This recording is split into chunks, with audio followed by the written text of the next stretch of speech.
جو اس نے ہمیں قرآن مجید کے ذریعے اپنے حبیب کے ذریعے بتایا کہ دیکھو، خیال کرو، فکر کرو کہ یہ نشانیاں فکر والوں کے لیے ہیں، یہ نشانیاں عقل والوں کے لیے۔ ہمیں مدبر بننا ہے، ہمیں فکر کرنے والا بننا ہے، مفکر بننا ہے، مفکر دین بننا ہے، مفکر ذات ہونا ہے۔ ہمیں پروردگار عالم کی ایک ایک سلسلے کی کڑی کو سمجھنا ہے۔ اب یہاں سے میں آغاز لے کر یہ تو تنبیہ ہوئی، اپنے دوسرے سلسلے کو، آج کے اس دوسرے پروگرام کو آگے لے کر بڑھاتے ہوئے آپ کے حضور میں عرض کرنے جا رہی ہوں کہ مقصد خلقت کو ہم نے سب سے پہلے مد نظر رکھنا ہے۔ میں آئندہ بھی جب بھی ہم کلام شروع کریں گے تو اس سلسلے کو، اس نقطے کو سب سے پہلے ہم آپس میں ایک دوسرے کے حضور میں فکر و تدبر کے لیے، جاننے کے لیے بیان ہوگا تو سمجھیں گے۔ تو میری عزیزان محترم، پروردگار عالم نے، آپ جانتے ہیں کیا فرمایا؟ ہم جو بھی پڑھتے آتے ہیں، جو بھی سنتے آتے ہیں، دیکھیے جو دین ہم لے کر بھاگ رہے ہیں یہ منشا الہی نہیں ہے، یہ قدرت کا وہ سلسلہ نہیں ہے، یہ میں اپنے پاس سے نہیں کہہ رہی، یہ میں قرآن مجید سے آپ کے حضور میں پیش کرنے جا رہی ہوں۔ پروردگار عالم نے، جیسے میں نے آغاز میں عرض کیا کہ اس نے کہا فکر اور تدبر سے تحقیق کرو، اس کی ریسرچ چاہیے تم کو، تم مقصد کو سمجھو۔ مقصد کیا تھا؟ میں نے کہا میرے اللہ پروردگار عالم تیرا مقصد کیا ہے خلقت کا؟ اس نے کہا جانتی نہیں؟ میں نے حدیث قدسی میں کیا کہا کہ میں ایک خزانہ، ان کنتا مخزن تھا، میں ایک مخزن تھا، کنز خفی تھا، کہ انا کنزن خفی ہے، میں ایک چھپا ہوا خزانہ تھا، اور میں نے اس خزانہ جو ہوں میں، اس کی پہچان کے لیے یہ چاہا کہ میں اپنے نوادرات یعنی قدرت کی ذات کی جو صفات ہیں ان کے خزانوں کو، نوادرات کو، ایک ایک موتی کو، ایک ایک پرل کو، ایک ایک جیم کو، جو بھی ہماری سمجھ میں آتا ہے اس کے حساب سے، اس خزانے کی ایک ایک ذرہ برابر بھی جو ہمیں قطر ملتی ہے اس کو ہم ایکسپیرینس کریں، اس کو ہم اپنے پروردگار عالم کے بنائے ہوئے وجود میں، جس میں اسے اذا نفخت من روحی، یعنی میں نے آدم کا پتلا بنا کے تو اپنی روح کو اس میں ڈال دیا۔ تو میرے عزیزو، جب ذات ذوالجلال میری ذات کے اندر ہے، میرے وجود کے اندر ہے، تو مجھے اسی کو تو پہچاننا ہے۔ عاقل و عارف یہ کہتے ہیں جو ہمارے سے قبل گزر گئے، جنہوں نے اس سلسلے کو ویسے جانا، سمجھا اور مانا جیسا کہ خدا نے قرآن مجید میں منوایا۔ یہ جو سلسلے ہم لے کر چل رہے ہیں، یہ تو قرآن مجید ہمیں منوا ہی نہیں رہی کہ تم رٹے سے اندھا دھند بھاگے بغیر سوچے سمجھے بچوں کو عربی میں قرآن پڑھاتے رہو اور خوش ہوتے رہو کہ میرا بچہ اتنی کرت کر رہا ہے۔ اس بچے کو کچھ حاصل تو ہوا ہی نہیں، اس کو تو اپنے خدا کی معرفت حاصل ہی نہیں ہوئی۔ بس اس خوشی میں ہم نے اپنا سارا زندگی کا سٹرکچر خراب کر کے رکھ لیا ہے، اور وہی ہمارے بچے بیچارے بھی سفر کرتے ہوئے ساتھ چلے آ رہے ہیں۔ تو آئیے کہ ہم فکر و تدبر سے منشاء الہی کو پورا کریں، اپنے خدا کی بات مانیں، نہ کہ ان لوگوں کی کہ جو اپنے بیچارے آج اپنے ممبروں پہ چند کتابیں پڑھنے کے بعد بیٹھ گئے کہ ہمیں روزی روٹی مل رہی ہے، ہم عوام کو جو بھی پوچھتے ہیں حقیقت پوچھیں گے، کوئی ایسی بات جس کا علم نہیں تو کہہ دیں گے کہ اوہ ہو اس پہ بات کرنا ممنوع ہے۔ اب وہ سمجھے گا ممنوع ہے شاید، اس لیے واقعی میں حالانکہ وہ فکر و تدبر کی دعوتیں دے رہا ہے، وہ ہمیں بتا رہا ہے کہ سوچ، اس پہ تحقیق کر، فکر کر، اور راز جان میری ذات کے، راز کھول میرے فکر اور عقل کے دیے ہوئے اس خزانے سے جو تیرے دماغ میں موجود ہے، جو تیری ذات میں موجود ہے۔ تو میرے پیاروں، پروردگار عالم کے منشا کو پہنچنا ہے اپنی مرضی سے، یا جو ہم نے اپنے راہ کے لیے ہدایتی بنا کے مسجدوں میں بٹھا لی ہیں، وہ بھی اپنی ذات کو جس طرح سمجھے ہیں اس کو پرووائڈ کر رہے ہیں۔ لیکن آپ یقین کیجئے، آپ کو خدا نے یہ نہیں کہا ہے کہ دوسرے جو تمہیں بتا رہے ہیں اندھا دھند اس کے پیچھے بھاگ پڑو، بلکہ اس نے یہ فرمایا ہے کہ پروردگار عالم نے کہ عقل سے، فکر سے، تدبر سے سمجھو کہ میں نے تمہیں کیوں پیدا کیا ہے، سمجھو کہ میں نے کائناتوں کو کیوں بنایا، سمجھو کہ یہ نظام میں نے جو یونیورس مقرر کیا ہے یہ کیا ہے۔ سلسلہ لے کے ترتیب سے چلیں گے۔ پروردگار عالم نے خلقتوں کو جو بنایا تو مقصد خلقت معرفت الہی ہے، بہت اہم نقطہ ہے، آپ اس کو لے کر چلیں۔ کہ مقصد خلقت یونیورس پروردگار عالم کی شناخت ہے. اس نے اتنا کچھ بنا دیا، اتنا کچھ ہمارے سامنے رکھ دیا کہ آپ یقین کریں کہ ہماری عقل تھک جاتی ہے، جواب دے جاتی ہے. ہم نہیں پہنچ سکتے، ہم اس کو کیلکولیٹ ہی نہیں کر سکتے. ان رنگوں کو اگر کسی چند پرندوں کو دیکھ لیتے ہیں، مختلف اتنے خوبصورت رنگ ہیں، تو ہماری عقل وہی تھک جاتی ہے. سمجھ میں ہی نہیں آتی کہ یہ کیسے ممکن ہو، کیسے کیسے زاویوں سے اس نے اس کو جوڑا، بنایا، خوبصورت سجایا. اور سب سے بڑی بات یہ ہے کہ ہر ڈیوائس کے اندر جو اس کی روح اور طاقت ہے، وہ اس کمال سے اس ترتیب کو سنوار کے سجا کے نظام کو چلا رہی ہے کہ ہم لوگ دیکھ بھی نہیں سکتے، تھک جاتے ہیں. ہماری عقل تھک جاتی ہے، وہ ٹائرڈ ہو جاتی ہے، اس کو پتہ ہی نہیں چلتا کہ میں اس کو کیسے کیلکولیٹ کروں. تو کمال ہے کہ ہم اس کائنات کو، اپنے نظام کو اپنی مرضی سے بھگا رہے ہیں کہ نہیں ایسا نہیں ایسا ہے، ایسا نہیں ایسا ہے. تو میرے عزیزوں، آہو کے تدبر سے سب سے پہلے تو یہ سمجھنا ہے، مجھے یہ جاننا ہے کہ میں اپنے خالق کو پہچانوں کیسے، میں اس کی شناخت کیسے کروں. اللہ کے میرے رب نے یہ بتا کے حدیث قدسی میں کہ میں اپنی شناخت کروانا چاہتا ہوں، اس کے لیے میں نے کائناتوں کو خلق کیا. ساتھ میں اس نے فرمایا، اس نے ہمیں بتا دیا کہ جب پہچان کرو گے نا، تو یہ جو کائنات کا سلسلہ، کلچر، ماحول، خاندان، جو بھی تمہیں میں نے دیا ہے کہ اپنی اس زندگی کو پورے اپنے لوازمات کے ساتھ جیو اور اس کو انجوائے کرو، تو یاد رکھنا کہ اس میں تمہیں کچھ اشارے، کچھ طریقے، کچھ سلسلے بتا دیتا ہوں، جس سے ایک تو تمہاری زندگی پرسکون گزرے گی، اور دوسرا تم میری شناخت میں بہت زیادہ آسانیاں اس راہ میں پا سکو گے کہ مجھے کیسے شناخت کرنا ہے تم نے، مجھے کیسے پہچاننا ہے تم نے. اب پروردگار عالم نے جب وہ بتا دیا کہ راستہ، یعنی جس کو ہم عربی میں شرع کہتے ہیں، شریعت جو ہے اس کو ہم نے بنایا. پروردگار عالم نے ہمیں کچھ ایسی چیزیں دی جن کے کچھ مقصد و مقاصد تھے کہ ہر وقت کے حساب سے جو بھی ضرورت تھی وقت کی، اسی کے مطابق اس کو ہم نے بدلنا تھا. اگر اس وقت سواریاں اونٹوں کی تھیں اور گھوڑوں کی تھیں، گدھوں کی تھیں، تو اس کے مطابق سے جو ہمیں بتایا گیا. آج کے دور میں وہ چیز نہیں ہے.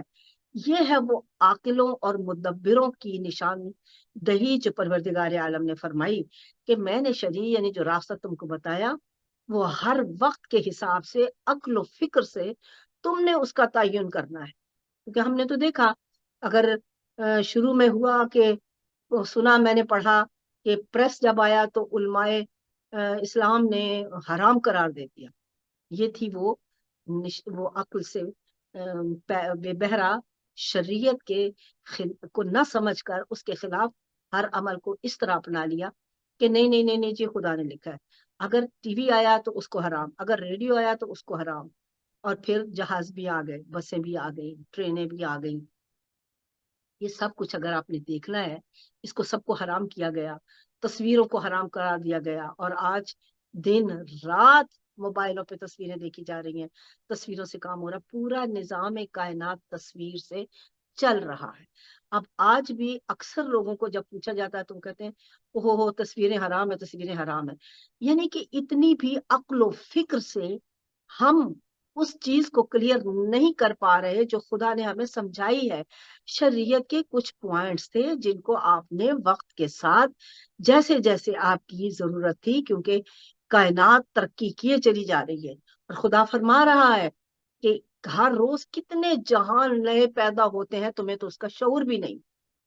اب جب شعور ہی نہیں ہے تو تم ان کے مطابق فیصلہ کیسے کر سکتے ہو؟ ہم اور آپ ان کے مطابق فیصلہ نہیں کر پاتے کیونکہ وہ تو ہم نے ضرورت سمجھی ہی نہیں. اس نے کہا کہ تم میں سے وہ لوگ ہوں گے جو چاند ستاروں پر کمندیں ڈالیں گے. تو چاند ستاروں پر کمندیں کس لیے ڈالنی ہے؟ تاکہ ہر شے سے، ہر راستے سے، ہر منزل سے، ہر مقام سے اس خالق کی شناخت ہو سکے. خالی مسجد میں بھاگ بھاگ کے رٹا رٹائے گندے مندے کپڑوں سے، غلاظتوں سے، پیسہ کمانے سے، وہیں پہ فی زمانہ دنیا کے غلیظ تریس گناہ کرنے سے یہ شناخت پروردگار نہیں ہے. یہ تباہی ہے پورے نظام کی جو نور سے چلتا ہے، جس کی کشش شکل سے پورے عالمین کا نظام رائج ہے، جس سے کہ کشش شکل سے بغیر کسی تعلق کے، بغیر کسی رسی کے، بغیر کسی جوڑ کے، بغیر کسی تسلسل کے نظام کائنات چل رہا ہے، ستارے اور سیارے۔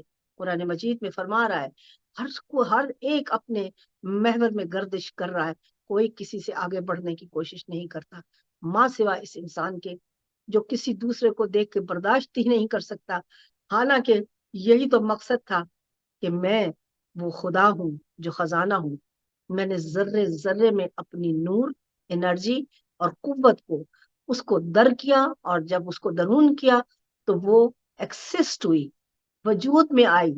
مجھ سے سوال تھا کہ یہ لا شے اور شے کیا ہے، تو یقین کیجیے یہ لا شے تو کچھ ہوتا ہی نہیں، تو یقین کیجیے کہ جب شے ہے تو لا شے بھی ہے۔ ہم جس خدا کو سمجھتے ہیں کہ لا وجود نہیں رکھتا، نہیں ہے، ہر چیز اسی کی شے ہے، اسی سے وجود لینے والی شے بنی ہے، کیونکہ وہ نور اور وہ طاقت اور قوت، الیکٹرکسٹی جس کو آپ کہیں یا آپ اس کو اپنی انرجی کہیں، وہ بلندیوں پہ اتنی قوی ہے کہ آج کی سائنس بھی ہاتھ اٹھا کے کہتی ہے کہ وہاں بلندیوں پہ اتنی انرجی ہے، یعنی اتنا نور ہے کہ وہاں تک ہمارے تصور کا تصور بھی نہیں جا سکتا۔ ایک دو چیزیں یہ ساتھ میری پیچ اس لیے کرنی پڑتی ہیں کہ جو نئے سننے والے ہیں یا جنہیں پہلی تقریر سے رابطہ نہیں ہو سکا، وہ سمجھ سکیں کہ ہم کہاں جانا چاہتے ہیں، ہم کیا کہہ رہے ہیں اور ہمیں کیا درکار ہے۔ بہت سے سوال ہیں نوجوان بچوں کے، کچھ میرے بچے ڈاکٹر ہیں، کچھ وکیل ہیں، کچھ انجینئر ہیں، اور ان لوگوں کے ایسے ایسے سوال ہیں، وکیل ہیں، وہ ایسے ایسے سوال کرتے ہیں کہ ان کے جوابات پھر میں ان کو یہاں مفصل دینا زیادہ اس لیے پسند کرتی ہوں کیونکہ ہر کوئی ان کے علاوہ بھی اس سے مستفیض ہو سکے، کیونکہ ہماری ضرورت علم ہے۔ علم کے بغیر ہم کبھی بھی حقیقت تک نہیں پہنچ سکتے۔ آپ یہ مت سمجھے کہ کتابوں کا پڑھنا علم ہے، کتابوں سے آپ کو معلومات حاصل ہوتی ہیں، علم حقیقت کی گہرائی میں یا حقیقت کے جہان میں اترنے کے بعد ملتا ہے۔ اسی لیے رسول اللہ نے فرمایا کہ میں علم کا شہر، آپ لوگوں کے پاس معلومات ہیں اور علی میرا دروازہ ہے اس علم کا۔ یعنی ان دو ہستیوں اور شخصیتوں کا جو مقام ہے وہ پورے یونیورس میں کسی اور کا نہیں ہے، کیونکہ رسول اللہ صلی اللہ علیہ وآلہ وسلم وہ رحمت الزمین نہیں بلکہ رحمت للعالمین ہے۔ اللہ رب الزمین نہیں ہے، رب العالمین ہے۔ اب اس بات کو سمجھنے کے لیے آپ کو اپنی فکر کو جلا دینی پڑے گی۔ دیکھیے ہم اپنے حساب سے ہر بات کر رہے ہیں، پروردگار عالم اپنی وسعتوں سے ہمیں وضاحتیں عطا فرما رہے ہیں، تو یہاں ہمارا یہی کام بنتا ہے کہ ہم یہ رسمی جو کہ 1445 برس سے چلی آ رہی، نہیں یہ جائز ہے، یہ نہیں جائز ہے، فلاں حدیث میں لکھا ہے، فلاں کتاب میں لکھا ہے، فلاں آیا مبارکہ میں لکھا ہے، تو اللہ میاں نے آیا مبارکہ میں اس وقت کے لیے ہمیں جو چیزیں بتائی تھی، ساتھ میں فکر و تدبر بتایا تھا کہ یہ میں کیوں بتا رہا، یہ تم پر کیوں لاگو کر رہا ہوں۔ رسول اللہ کے زمانے میں جیسے مثال کے طور پر کچھ لوگوں نے وہاں سے اٹھے اور عیسائی اور جو یہودی تھے انہوں نے سازش بنائی تو وہ بھی ان کے ساتھ مل گئے۔ ایک تو ہمارے پہ یہ بہت زیادہ قدغن ہے کہ جس نے ایک دفعہ رسول اللہ کو دیکھ لیا اس کا احترام کرو ورنہ قتل کر دیا جائے گا۔ یہ جو ظلم ہے، قتل و غارت، یہ حضرت انسان نے خود پیدا کیا، خیر اس کو آگے چل کے بیان کرتے ہیں۔ تو یہ نہیں ہوا کرتا، ان لوگوں نے ایک سازش بنائی مل کے، اور یہ ان کے ساتھ جا کے ملتے تھے اور وہ ان سے باتیں پوچھتے تھے۔ تو جب انہوں نے یہودیوں اور عیسائیوں نے یہ سازش بنا لی رسالت مآب کے خلاف تو حکم پروردگار آیا۔ یہ بڑی غور سے سننے اور سمجھنے کی بات ہے، للہ اس کو سمجھیے۔ تو اللہ نے فرمایا کہ خبردار تم لوگوں کو، کیا ہے جو اسلام لائے ہو، جو ایمان لائے ہو، تم کو اگر میں یہ تم کو یہ تنبیہ کی جاتی ہے کہ خبردار ان ہندوؤں، ان یہودیوں اور نصرانیوں سے دوستیاں مت کرو، یہ تمہارے دشمن ہیں۔ یہ اس گروہ کے متعلق اللہ پاک نے فرمایا تھا۔ اب ہم نے قیامت تک کے لیے یہ مثال بنا لیا اور اس پہ بضد ہیں کہ ہمیں یہودیوں اور عیسائیوں سے دوستی نہیں کرنی ہے کیونکہ اللہ نے منع کیا۔ ارے بھائی یہی تو وہ مقام ہے، یہی تو محل وقوع ہے، پہلے اس کو تو مطالعہ فرما لیجیے کہ کیوں کہا۔ اور اگر یہ ہمیشہ کے لیے ممنوع ہوتا تو یقین کیجئے کہ رسول اللہ نہ کبھی نصرانیت کو اور نہ یہودیت کو مشرف اسلام کر سکتے، کیونکہ تو یہ تو معاذ اللہ آج کے ہمارے کم عقلوں کا یہ جو فیصلہ ہے کہ وہ جی غلط ہے اور یہ ہے، اور اگر کوئی یہودی سے مسلمان ہو کے کسی مسلمان سے شادی بھی کر لے تو اس کو، جو شادی کرنے والا مسلمان ہے، اس کو بھی یہودی قرار دے دیا جاتا ہے. یعنی ہم جہالت کے اس گڑھے اور دلدل میں پڑے ہیں جہاں کسی کا کچھ نہیں بگاڑ رہے ہیں. ہم اپنی زندگی اور اپنا سفر بعد اس وقتی مقام کے سیاہ تاریک راہوں میں اتار رہے ہیں. تباہی اپنے لیے خود اکٹھی کر رہے ہیں. انسان ایک نور ہے. انسان جو اس کے اندر روح ہے وہ ایک انرجی ہے، ایک روح، ایک نور ہے پروردگار عالم کی امر ربی کا، جو روح پروردگار عالم ہے کہ میں نے آدم کا پتلا بنایا تو اذا نفخت من روحی، اپنی روح کو اس میں داخل کیا. روح پروردگار جب اس ڈیوائس میں آئی، اس بدن میں آئی، تو اے حضرت انسان تو اس قابل ہو گیا کہ اٹھنے چلنے پھرنے گھومنے لگ گیا. لیکن تجھے میں نے عقل کی دولت اور فکر اور 1,24,000 ہادی اور ساتھ میں تمہاری اس بدن کی مشینری کو استعمال کرنے کے لیے ایک ضخیم کتاب قرآن کی صورت میں تمہیں دی، اور تمہیں یہ کہا کہ اس سے پڑھ کر راز، اسرار اور رموز کائنات اور مالک کائنات کو دریافت کرو، میری صفات کو جانو، پہچانو اور منزل کمال تک پہنچو، تاکہ انا للہ جب میں نے کیا تھا الہ راجعون ہو کر اپنے مرکز میں واپس پلٹ آؤ. کچھ نہ تھا تو میں تھا، جب کچھ نہ رہے گا تو میں رہوں گا. کہاں سے سب کچھ آیا؟ میں نے پچھلے اپنی گفتگو میں آپ کے حضور میں عرض کیا تھا کہ اس نے ایک ارادہ بنایا، ایک امر کو طے کیا اور کہا کن فیکون ہو جا، اور وہ ہو گیا. تو پروردگار عالم کے ارادے کے حصے ہیں، کچھ بھی جدا نہیں ہے، نہ ہم سے نہ وہ ہم سے.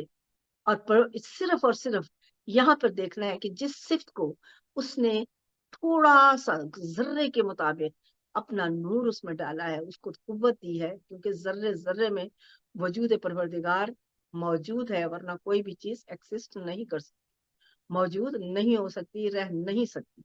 تو جس پروردگار عالم نے ذرے ذرے میں، اب اس مقدار کو آپ ملاحظہ فرمائیے، وہ مقدار اتنی کم ہے، کیونکہ آج کی سائنس بھی یہی آپ کو بتا رہی ہے کہ جب بلندیوں پہ، یہ میں نے پچھلی تقریر میں بھی اپنے لیکچر میں آپ کے حضور میں عرض کیا تھا کہ اتنی انرجی ہے کہ آج کی متمدن دنیا بھی یہ کہتی ہے کہ تصور کا تصور بھی اس بلندی کی انرجی تک نہیں پہنچ سکتا ہے. تو جب وہاں نہیں پہنچ سکتا تو اس کا مطلب یہ ہے کہ وہاں پہ وہ انرجی یا نور اتنا قوی ہے، اتنا زیادہ ہے، اتنا طاقتور اور مستحکم، اتنا مقوی ہے کہ وہاں تک ہم سوچ بھی نہیں سکتے، کیونکہ ہماری تحقیق میں وہ آ ہی نہیں سکتا، کیونکہ وہ اتنا قوی ہے. اب وہ جب یہ کہتے ہیں کہ وہ نور جب ڈھلان کی طرف، نیچے کی طرف آتا جاتا ہے، جتنا وہ اترتا آتا ہے تو وہ اس کی فریکوینس کم ہوتی جاتی ہے، وہ لطیف ہوتا جاتا ہے. یعنی بلندیوں سے جب وہ شعاؤں کے ذریعے نیچے آئے گا تو وہ تو کائنات کا مالک ہے، نور ہے. اب وہ جو نیچے آتا جائے گا تو ایک مقام ایسا آئے گا کہ جہاں پر وہ وجود میں آنے کے قابل ہو جائے گا. تو اب یہ وجود ہمارے جو ذرے ذرے میں آیا تو اس کی فریکوینس بہت کم ہے، یہ میرا کہنے کا مطلب ہے. وہ فریکوینس کم ہے کہ جو کسی وجود کے اندر رہ سکتی ہے، سما سکتی ہے، ورنہ تو ہر چیز ٹکڑے ٹکڑے ہو جائے. جیسا اس نے فرمایا ہے کہ قرآن اگر پہاڑ پہ اتار دیا جاتا تو وہ پہاڑ ٹکڑے ٹکڑے ہو جاتا. یہ قلب پیغمبر کی انرجی کا تسلسل ہے جس پر اسرار رموز یونیورس پروردگار عالم نے قلب پیغمبر پر اتارے ہیں. اسی لیے جب وہاں پہ یہ سب اترا ہے، وہ جانتے ہیں اول تا آخر، جیسے کہ قرآن مجید میں موجود ہے کہ یہ سب کیا ہے، اسی لیے وہ علم کا شہر ہے. اب ان کے شہر کا جو دروازہ ہے اس کو ہم نے وہ بھی ہم نے دیکھا کہ جب مباہلہ ہوا تو اللہ میاں نے کہا کہ ان کو کہہ دے کہ ابنائنا ابناؤکم ونسائنا ونساؤکم وانفسنا وانفسکم، ہم اپنے بیٹوں کو لاتے ہیں تم اپنے بیٹوں کو لاؤ، ہم اپنی عورتوں کو لاتے ہیں تم اپنی عورتوں کو لاؤ، ہم اپنے نفوس کو لاتے ہیں تم اپنے نفوس کو لاؤ. اب یہ نفس کا ایک ایشو بالکل ڈیفرنٹ ہے جو انشاءاللہ اگلے کسی نشست میں آپ کے حضور میں پیش کروں گی کہ نفس کا فنکشن کیا ہے. ابھی ہم ابتدائی مرحلے سے گزر رہے ہیں. ابھی ہم کو پہلے یہ سمجھنا ہے کہ ہم کون ہیں، کیوں ہیں، کیا کر رہے ہیں اور کیوں کر رہے ہیں، اور ہمارا انجام آخر میں کیا ہے.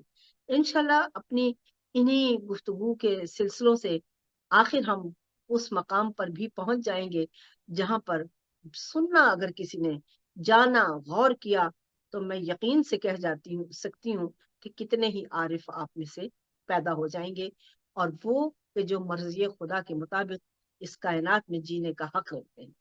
اب آئیے کہ اس سلسلے کو سمجھ، اب جب ذرا ذرا زمین میں اتارا گیا، پروردگار عالم نے اپنی صفات کو زمین پر نازل کیا، تو اب میرا اور آپ کا فرض یہ ہے کہ ہم جانیں کہ معرفت خدا کیسے مجھے حاصل کرنی ہے، کیونکہ اگر میں نے معرفت خدا حاصل نہیں کی تو یقین کیجئے کہ میں نے اپنی پیدائش کا مقصد ختم کر دیا۔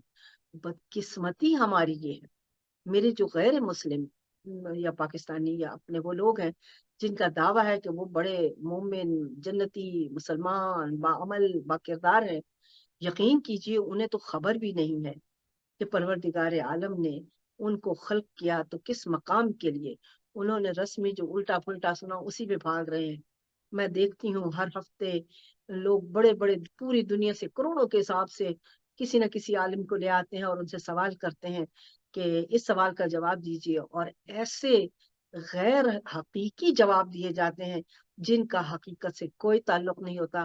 البتہ اس جہان کے کلچر سے وہ اس قدر ملوث ہوتی ہیں باتیں کہ وہ بھی اکثر حقیقت کو واضح نہیں کر پاتی۔ کیوں؟ اس لیے کہ خالق کا نظام ہے اور کلچر کا نظام ہے، اور ہم لوگ اپنے کلچر میں پھنس چکے ہیں۔ ہمیں کوئی بھی چیز کلچر کے باہر ہوگی ہم اس کا انکار کر دیں گے۔ یہی بہت زیادہ وہ لوگ، وہ ایسے پڑھانے والے یا ممبر والے یا ایسے لوگ جو کہ میں آپ کو دین کا لیڈر، راہبر اور وارث سمجھتے ہیں، ان سے بھی کوئی سوال کی جائے تو وہ جواب نہیں دے پاتے ہیں۔ کیوں؟ اس لیے کہ جو اصل ہے وہاں تک پہنچنے کی ہم نے کبھی کوشش ہی نہیں کی، اور جب ہم وہاں تک پہنچنے کی کوشش نہیں کریں گے تو یقین کیجئے کہ ہم کبھی بھی حقیقت کو پانے کے اہل نہیں ہو سکتے۔ خدا نے کہا السیر فی الارض، سیر کر اس زمین پر، دیکھ، تلاش کر، ڈھونڈ، مجھے ذرے ذرے سے پہچان۔ آپ میں سے کتنے لوگ ہیں کہ جو صرف اس لیے سفر کرتے ہیں کہ میں اس مقام کو دیکھوں، جاؤں اور وہاں دیکھوں کہ قدرت کے کیا خوبصورت پہلو ہیں، میرا خدا اس مقام پر کس روپ سے جلوہ فکن ہے۔ دیکھیے نا، ابھی یہ چیزیں یہ سمجھانی چاہیے، یہ ہمیں ایک دوسرے کو بتانی چاہیے۔ میں آپ کو اپنے پاس کچھ نہیں بتا رہی، للہ چھوڑ دیجئے ان روایتوں کو، چھوڑ دیجئے ہزار کروڑ لاکھوں کتابوں کو، وہی جو 1445 سال سے لے کر آج تک رواں ہیں، جاری ہیں، لکھی جا رہی ہیں، اور ان پہ امت مسلمہ بھاگ رہی ہے۔ وہ سوچتی نہیں ہے کہ میں نے آگے بڑھنا ہے۔ میں نے یہ نہیں دیکھنا کہ رازی نے کہا تفسیر کبیر میں، انہوں نے کہا کسی نسائی نے کیا کہا، اور انہوں نے کہا، وہ کہہ گئے اپنے وقت کے مطابق جو ان کو سمجھ آئی تھی۔ آپ آج کے دور میں، انہوں نے یہ دور نہیں دیکھا تھا۔ آج آپ کا اور ہمارا یہ فرض ہے کہ ہم آج تحقیق اور علم میں ان اسرار و رموز کائنات اور مالک کائنات کو واہ کرنے کی کوشش کریں جس نے ہمیں اس دور میں پیدا کیا ہے۔ مجھے حضرت علی کا کوئی قول پھر میری نظر سے کہیں سے گزرا، انہوں نے فرمایا کہ اپنے بچوں کو اپنے مطابق چلانے کی کوشش مت کرو، کیونکہ وہ آج کے دور کے لیے، اس دور کے لیے پیدا کیے گئے ہیں۔ تو جب بچے اس دور کے لیے پیدا کیے گئے ہیں تو آپ کا فرض ہے، یہ آپ پر فرض بنتا ہے کہ آپ خود بھی تحقیق کریں اور اپنے بچوں کو بھی تحقیق کی طرف لے جائیں۔ للہ میں نے ہر دوسرے سے آج بھی سنتی ہوں، ہمارے بچے نے آن لائن پڑھ لیا ہے، قرآن پڑھ لیا ہے، قرآن سے ذرا سنائیں۔ اب وہ بچے قرآن سنا رہے ہیں مجھے، صورتیں سنا رہے ہیں، تو میں ان سے پوچھتی ہوں بچہ آپ کو اس کا مطلب اور معنی بھی پتا ہے؟ تو بچہ کہتا ہے نہیں۔ تو بتائیے کہ جس نے ہمیں فکر و تدبر کا درس دیا ہے وہ ہم اپنی نسل تیار کر رہے ہیں جس کو ہم بغیر سوچے سمجھے رٹے سے پڑھا رہے ہیں۔ کیسے کوئی ہمارا نوجوان بچہ یا بچی اس میں سے وہ نوادرات نکالے گا جن کو بتانے، سمجھانے، دکھانے اور اس کی شناخت کرنے کے لیے خدا نے ہم کو پیدا کیا ہے۔ آپ کو شریعت اس لیے بتائی تھی راستہ کہ آپ اس کو اس طرح استعمال کریں جس سے آپ کا نفس، آپ کا بدن، آپ کی روح پروٹیکٹ بھی رہے اور ترقی کر کے اس کو اس کے مطابق ہر حال میں ہر دور میں آپ استعمال بھی کیجیے. لیکن ہم لوگوں نے ہر چیز کو ممنوع اس لیے قرار دیا کہ ہم مقصد شریعت کو نہیں سمجھے. ہمیں پتہ ہی نہیں شریعت کے معنی و مطلب ہے کیا. یعنی کہ ایک راستہ جس پر چل کر ہر وقت میں تم اپنی زندگی کی آسانیوں کے ساتھ اپنے انجام تک پہنچنے کے لیے اپنے خدا کی معرفت کو حاصل کرو. ہم لڑ رہے ہیں, ہم دوپٹے کے لیے لڑ رہے ہیں, ہم داڑھی کے لیے لڑ رہے ہیں, ہم نیچی اونچی شلوار پہ لڑائیاں کر رہے ہیں, ہم پاؤں پہلے دھونے, باندھنے, کھولنے اور بعد میں دھونے کے ان سلسلوں میں پڑے ہیں, کیونکہ ہمیں شعور ہی نہیں ہے کہ یہ تو مجھے پاکیزگی, صفائی اور طہارت کے بعد اپنے خدا سے ہم کلام ہونے کے لیے ایک ایسی پریکٹس ملی تھی جس سے میں اپنے نور کو خدا کے نور کے ساتھ ملا سکوں. لیکن آپ دیکھیے کہ ہم کیا کر رہے ہیں. 99.9% لوگ آپ کو ایسے ملیں گے کہ جو نماز آدھے وضو سے, الٹے سیدھے سے, یعنی کہ ان اعضاء کو اس طرح دھوتے بھی نہیں ہیں جس سے وہ مسام آپ کے اندر سے کلین ہو جائے, جن کا آپ ان ادوار یعنی وہ ورود کو جو آپ نماز میں ادا کرتے ہیں ان کی انرجی کا آپ کے ان مساموں کے ساتھ, کائنات کی انرجی کے ساتھ منسلک ہونا, مربوط ہونا مختص کیا گیا ہے, رکھا گیا ہے. ہمیں تو وہ بھی نہیں پتا ہے. ہمیں پتا ہی نہیں ہے کیونکہ ہم نے کبھی تحقیق و تدبر سے, فکر و عقل سے قرآن مجید کو نہیں سمجھا ہے. لیکن ریپیٹ ہے, آج میں اگر کوئی باتیں ایک دو ایسی کہہ دوں کہ شریعت کے حساب سے اس کو یوں بدلیں, تو آپ یقین کیجئے کہ مجھ پہ فتوے لگ جائیں گے, مجھ پہ کفر کے الزام لگ جائیں گے. یعنی کہ ہمیں اتنا شعور ہی نہیں ہے, اور نہ ہی اب ہم اس سے نکل سکتے ہیں, کیونکہ ہم اس میں اتنے رچ بس گئے ہیں کہ اس کے علاوہ ہمیں ہر بات ناجائز لگتی ہے. اور تو اور بچوں کو جو الٹی سیدھی باتیں نوجوانوں کو بتا دیتے ہیں, میں حیران ہوں کہ اس میں ایسی ایسی باتیں لوگ کرتے ہیں کہ میں پریشان ہو جاتی ہوں, یا رب العالمین انہیں تو پتہ ہی نہیں. اب ایک نوجوان نے کسی گروپ میں ایسے کہا کہ جی وہ کسی نے بتایا کہ وہ جو خدا نے کہا ہے کہ اس میں سورہ بقرہ کے آغاز میں ہدی للمتقین, تو یہ تو ہے ہی غلط, کیونکہ کسی اپنا ابو جہل کے بیٹے نے بھی کلمہ پڑھ لیا تھا تو اس کو بھی ہدایت مل گئی تھی. یہ ہماری جہالت کا وہ سب سے نچلا درجہ ہے. تو میں نے اسے کہا کہ ایسا نہیں ہے, پہلے عقل سیکھیے, پہلے جانیے کہ متقی کون ہوتا ہے, اسلام کیا ہے, مسلمان کیا ہے, مومن کیا ہے, منافق کیا ہے, اور اس کے بعد متقی کیا ہے. پہلے جب جانیں گے تو پھر آپ کو تو وہ آگے سے ان کو پتا تو تھا نہیں میرا. انہوں نے کہا جی میں آپ کو مولانا سے اب بڑا تو نہیں سمجھ سکتا نا. اب یہ جب ہماری ذہنی حالت ہو جائے گی تو اس کے بعد آپ کیسے تحقیق میں آگے بڑھیں گے, کیسے آپ تدبر کریں گے, کیسے آپ علم کو سیکھیں گے. شریعت جینے کا ایک طریقہ ہے جو ہر دور میں بدلتا ہے. پہلے آپ سفر کرتے تھے گھوڑوں پر اور اونٹوں پر اور گدھوں پر, آج آپ سفر کرتے ہیں وہ شریعت کے مطابق, وہ نہیں ہے کہ آپ بیٹھ جائیں کہ اس کے علاوہ مجھے سفر ہی نہیں کرنا ہے.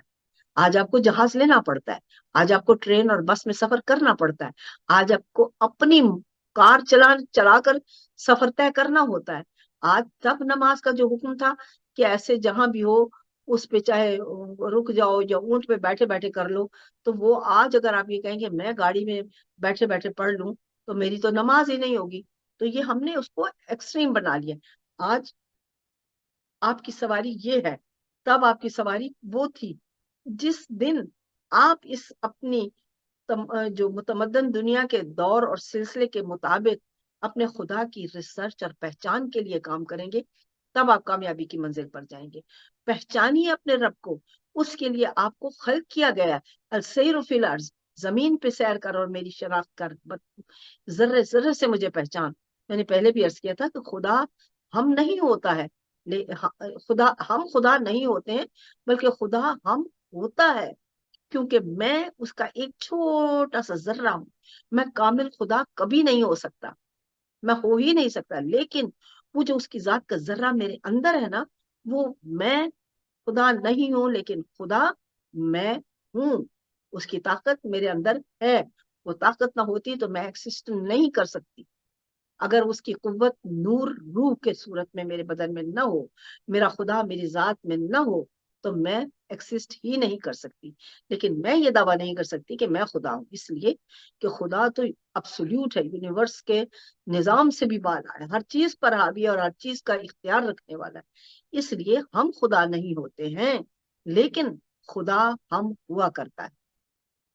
تو میرے عزیزو، اپنی فکر و تدبر سے آج ہماری اس دوسری نشست میں ہم اس سلسلے کو لے کر جب آگے بڑھ رہے ہیں تو ہمیں اس مقام سے اب آگے بڑھنا ہے. یقیناً آپ کو یہاں تک سمجھ آ چکی ہوگی، آپ سمجھ چکے ہوں گے کہ میں کون ہوں. میں اپنے پروردگار کا، آپ بھی اور میں سے مراد یعنی ہم پروردگار عالم کے ارادے کے وہ حصے ہیں.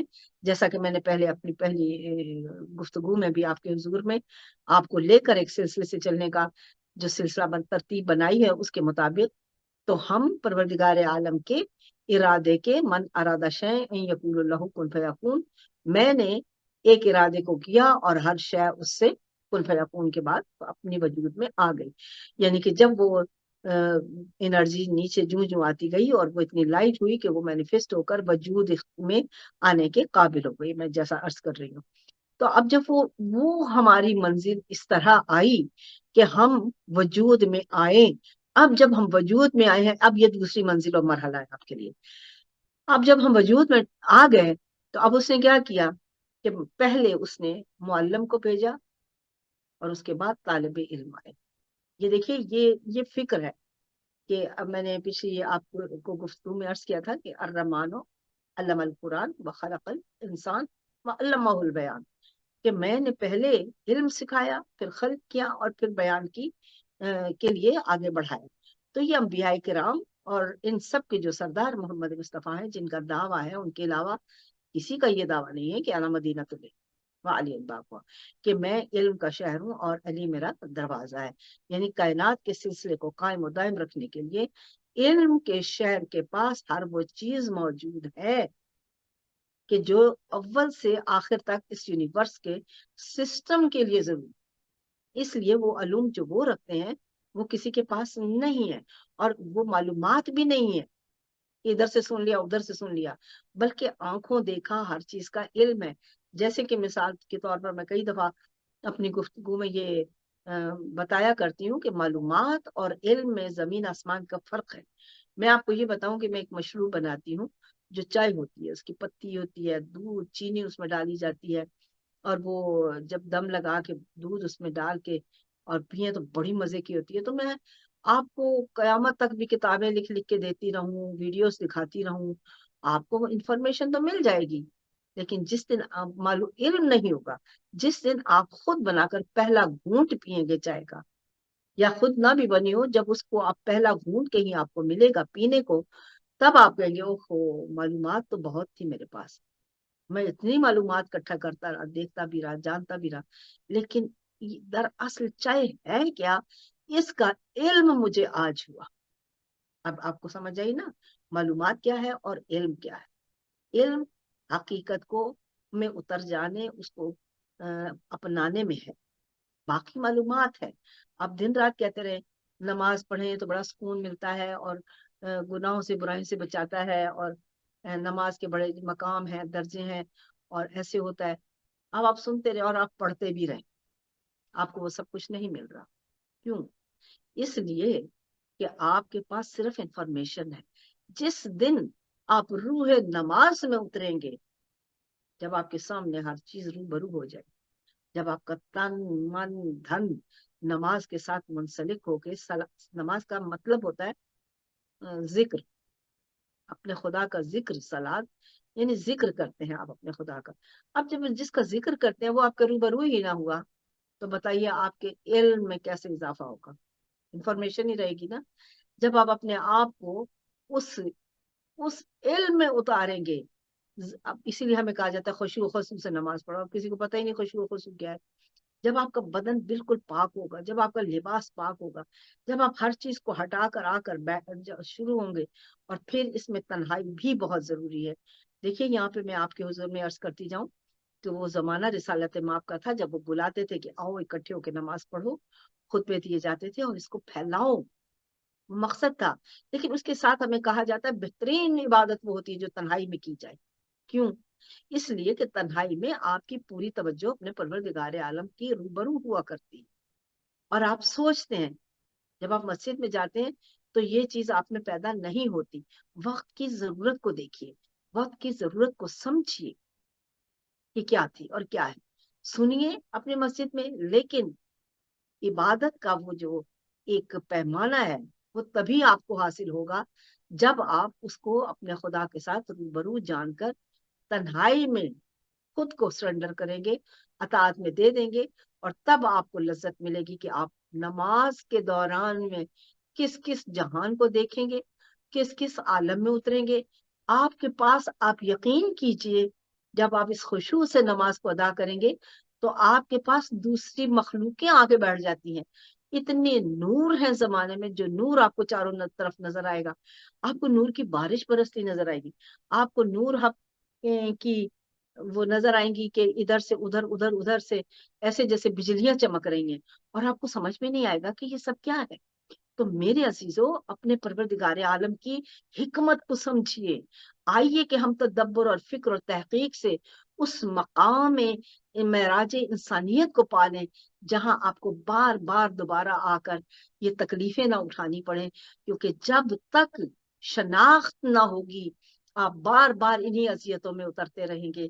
جیسا کہ وہ سورہ واقعہ میں بھی ارشاد فرماتا ہے کہ اور تمہیں جب وہ سرزنش کرتا ہے تو کہتے ہیں کہ تمہیں ہم اگر کسی اور روپ میں، ہم تمہیں کسی اور شکل میں، کسی اور عالم میں پیدا کر دیں گے اور تمہاری جگہ دوسرے لوگ لے آئیں گے، اور تم کیوں نہیں مانتے جب تم اپنی پہلی پیدائش کو دیکھ چکے ہو؟ اب جائیے کسی بڑے سے بڑے عالم سے پوچھیے، وہ آپ اس چیز کی نہ تو وضاحت دے سکے گا اور نہ ہی اس کا اقرار کرے گا، بلکہ ڈینائی کر دے گا، یہ ایسا نہیں ہے۔ لیکن قرآن کو آپ کیا کر سکتے ہیں؟ آج ہی ایک بحث ٹی وی پہ چل رہی تھی حضرت علی کے بارے میں، ایک بڑے کامل اور جید اہل سنت کے عالم دین تھے، اور انہوں نے بڑی خوبصورت باتیں کی، لیکن دوسرے ان کے خلاف کھڑے ہو گئے۔ انہوں نے کہا کہ آپ ایسا نہیں کہہ سکتے، واپس لیجیے الفاظ۔ انہوں نے کہا میں قرآن پڑھ رہا ہوں، میں قرآن پڑھ رہا ہوں، میں حدیث سنا رہا ہوں، میں اپنی اہل سنت کی حدیث سنا رہا ہوں جو بخاری پہ ہمارا یقین ہے۔ تو آپ دیکھیے کہ جب ہم اپنے قرآن اور حدیث پہ یکجا نہیں ہو سکتے کسی بات پہ، اگر وہ ہمیں پسند نہیں ہے، تو آپ یقین کیجئے کہ ہم کبھی بھی اس منزل تک پہنچنے کے اہل نہیں ہو سکتے جس کے لیے خالق نے ہمیں زندگی دی ہے۔ ہم آپس میں لڑ رہے ہیں، کبھی ہم اصحاب سے لڑ رہے ہیں، کبھی ہم اہل بیت کے نام کو ہٹانے کے لیے لڑ رہے ہیں، کبھی ہم کسی بڑے جرنیل کے لیے لڑ رہے ہیں، ہم کبھی کسی عالم کے لیے لڑ رہے ہیں، ہم کسی غوث قطب قلندر کے لیے لڑ رہے ہیں۔ ہم کو اپنی ذات کو، ان کو دیکھو کیا بنایا، کیسے بنا لیا، تو آپ اپنے آپ کو اس مقام سے بھی آگے لے جانے کی کوشش کیجئے۔ اس میں توبہ استغفار نہیں کرنا ہے آپ نے کہ توبہ استغفار ہم نہیں ہو سکتے، کیسے نہیں ہو سکتے؟ جب مکہ میں کفار مکہ کو رسالت نے پیغام اسلام دیا تو کفار مکہ ہی مسلمان ہوئے، اور پھر وہ ان درجات پر بلند ہو گئے۔